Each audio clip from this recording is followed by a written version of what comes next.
The best catchphrase that I've heard came from one of my patients a few weeks ago. He actually said, "There is no food that tastes better than my health." I've got so many stories, but I probably should start with the very first one. It was a lady who actually came to my nuclear lab. We always were doing follow-up studies. Well, this one lady, I've got my side-by-side and I'm reading and it looks like it's dramatically better. But on my worksheet, there was no bypass surgery. There was no stent. So I called her on the phone. Said, "I'm sorry, but I think we missed some of the history because your scan has very much changed and kind of want to know when the procedure was done." And she said, "I didn't do a procedure. I did the Ornish diet." That diet had actually reversed her disease dramatically.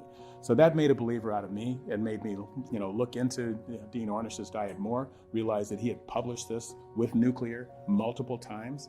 And so the data's been out there for quite a while. If you want to improve the blood flow to your heart, reduce the amount of stenosis, and improve the small arteries, the endothelial function, you need to do a whole food plant-based diet.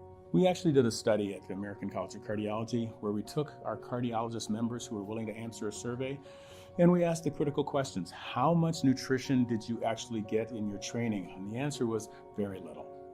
And so this is why the leading cause of death in heart doctors is heart disease, because we don't know what to tell our patients, we don't know what to tell our families, and we don't know what to eat ourselves. We're trying to spread that information around and get people to understand that a whole food plant-based diet is good for their patients, good for our society, and for them personally as well.